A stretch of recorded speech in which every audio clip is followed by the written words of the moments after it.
మీ business ఏదైనా మీ ఊర్లో promotion చేయాలంటే అది సుమన్ టీవీతోనే సాధ్యం. ఇప్పుడే సంప్రదించండి.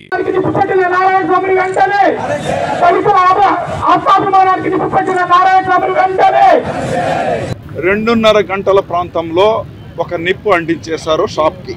మీరు చెప్పింది నిజమే. నిప్పు కాలుతా ఉంది.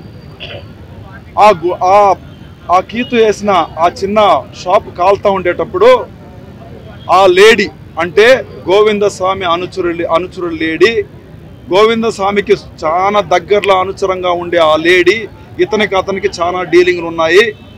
ఆ లేడీ వచ్చి కాలినప్పుడు ఎవరికి ఫోన్ చేయాలి? ఇమీడియట్గా అక్కడ స్థానికంగా ఉండే ఎస్ఐకి ఫోన్ చేయాలి, ఆ స్థానికంగా ఉండే సిఐకి ఫోన్ చేయాలి, స్థానికంగా ఉండే ఎమ్మెల్యేకి ఫోన్ చేయాలి, స్థానికంగా ఉండే మండల అధ్యక్షుడికి ఫోన్ చేయాలి, స్థానికంగా ఉండే ఎస్పీ ఆఫీస్కి ఫోన్ చేయాలి. ఇవన్నీ కూడా వదిలేసి గోవిందుడికి ఎందుకు ఫోన్ చేయాలి? గోవిందుడు ఏమన్నా ఎస్పీనా?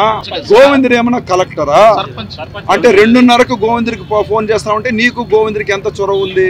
2:30 గంటలకు నువ్వు గోవిందుడికి ఫోన్ చేస్తే ఓకే, సర్పంచ్కి ఫోన్ చేసినావు. సర్పంచ్ తప్ప వేరే వాళ్ళు మీకు ఎవరు కనబడలేదా? పోలీసులు మీకు వద్దా? మీకు గోవిందుడే సిబిఐ ఇన్ఛార్జా, లేదంటే గోవిందుడే ఎస్పీ ఆఫీస్ నడుపుతున్నాడా? నాకు అర్థం కాల. మీరు చెప్పిన దానికే నేను అడుగుతున్నా. ఫైర్కి ఎందుకు కాల్ చేయాలా? ఫైర్ స్టేషన్ కదా నువ్వు ఇమీడియట్గా కాల్ చేయాలా? అంటే గోవిందుని కాల్ చేసినామంటే ఇది ఒక పథకం ప్రకారమే జరపాలని కదా మీరు ప్లాన్ చేశారు. ఎస్పీ గారు చెప్పిన దానికే నేను వస్తాను. కాలుస్తూ ఉన్నప్పుడు నువ్వేం చేయాలి? ఇమీడియట్గా వచ్చి ఆ నిప్పును ఆర్పడానికి ట్రై చేయాలి.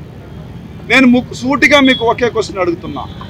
పక్కనే ఒక 10 సెంటీమీటర్లు, ఒక 15 సెంటీమీటర్ల దూరంగా ఉండే పక్కన ఉండే రాజశేఖర రెడ్డి గారి విగ్రహానికి ఒక చిన్న మచ్చ కూడా తగలలేదు. దానికంటే దూరంగా ఉండే అంబేద్కర్ గారికి ఎట్లాంటి కాలుతుంది? ఇవన్నీ డ్రామా అని మీకు అనిపించలేదా? అంటే అంబేద్కర్ గారిని కాల్చి ఒక రాజకీయం చేయాలని కదా కుట్రపన్నారు. ఆడ కాలుతా ఉండే సగని నువ్వే కదా, గోవిందుడే కదా తీసి నేరుగా అంబేద్కర్ స్టాచ్యూ కాలు పని పెట్టి కాల్చింది నువ్వే కదా. సిసిడి రికార్డు గోవిందుడే మొత్తం గీతంతా లాగి అంబేద్కర్ గారికి నిప్పు పెట్టింది, అన్నీ కూడా రికార్డ్ అయింది కదా. కాబట్టే కదా వాడిని అరెస్ట్ చేశాము. కాబట్టి ఇది ఒక పథకం ప్రకారమే చేశారు, అందుకే గోవిందుని అరెస్ట్ చేశాము. మేమేం చెప్తున్నామంటే నారాయణ స్వామి ఇంట్లో కూర్చొని జగన్మోహన్ రెడ్డి డైరెక్షన్లో, నారాయణ స్వామి ఆధ్వర్యంలో గోవిందుడు అనేవాడు లోపల హీరోలాగా దిగి, సిగ్గుండాలంటే కొద్దిగైనా గోవిందుడు అనేవాడు ఎస్సీ సర్టిఫికేట్ తీసుకుంది అంబేద్కర్ వల్ల. అంబేద్కర్ రాజ్యాంగం రాసినందువల్లనే ఈరోజు ఒక ఎస్సీ, ఒక దళితుడు ఒక సర్పంచ్ అయినాడు. అంటే నీకు దళితుడు సర్టిఫికేట్ కావాలి, నీకు దళితుడిగా ఎమ్మెల్యే కావాలి, దళితుడిగా సర్పంచ్ అయిపోవాలి. నీ రాజకీయ లబ్ధి కోసం అంబేద్కర్ గారినే కాల్ చేయాలి. ఇలాంటి మూర్ఖత్వమైన రాజకీయం ఉన్నా చేస్తారండి. కాబట్టి దళితుల మనోభావాలు మాకు దెబ్బతిన్నాయి. దళితులందరినీ కూడా ఈ గోవిందుడు అనేవాడు కాల్చాడు. కాబట్టి మా అంబేద్కర్ని కాలిస్తే మమ్మల్ని అందరినీ కూడా కాల్చినట్టు ఖచ్చితంగా వాడిపైన కఠినమైన శిక్ష విధించాలి. దీని వెనకాల ఉండే ప్రతి ఒక్క నారాయణ స్వామి లాగా ఉండే ప్రతి ఒక్కరిని కూడా అరెస్ట్ చేయాలని చెప్పి మేము గట్టిగా ఖండిస్తున్నాము. ఇమీడియట్గా అరెస్ట్ చేయాలని చెప్పి మేము ముందు. అణగారిన వర్గాల వారి యొక్క ఆశా జ్యోతి, ఆశా కిరణం డాక్టర్ బిఆర్ అంబేద్కర్ భారతదేశ చరిత్రలోనే న్యాయవాదిగా, ఆర్థికవేత్తగా, రాజ్యాంగ నిర్మాతగా, ముఖ్యంగా మరియు సామాజిక వర్గాల ఉన్నతి కోసం పాటుపడినటువంటి డాక్టర్ బిఆర్ అంబేద్కర్ గారిని నేడు ఈ వైఎస్ఆర్సీపీ పార్టీ వారి యొక్క రాజకీయ ఉనికి కోసం, వారి యొక్క పార్టీ అభివృద్ధి కోసం ఈరోజు డాక్టర్ బిఆర్ అంబేద్కర్ గారిని ఏ విధంగా అవమానపరుస్తున్నారో అందరూ చూస్తున్నామండి. ఈ రోజే కాదు, 2019 నుంచి వాళ్ళ పార్టీ యొక్క ఉనికి కోసం నాడు కోడికత్తి డ్రామా ఆడి సీను అనేటటువంటి ఒక దళిత ఉపయోగించుకొని ఆ దళిత యువకుని అన్యాయంగా ద్రోహం చేశారు. అదే విధంగా మరియు ఒక డ్రైవర్ అయినటువంటి సుబ్రహ్మణ్యం గారిని చంపి డోర్ డెలివరీ చేశారు. ఇంకా ముఖ్యమైనటువంటి సంఘటన చెప్పాలి అంటే అంబేద్కర్ విదేశీ విద్యా దీవెన ఈ బృహత్తరమైనటువంటి కార్యక్రమాన్ని నాడు చంద్రబాబు నాయుడు గారు ప్రవేశపెట్టారండి. దళితుడని చంద్రబాబు నాయుడు గారు ఆ రోజు పెట్టలేదు.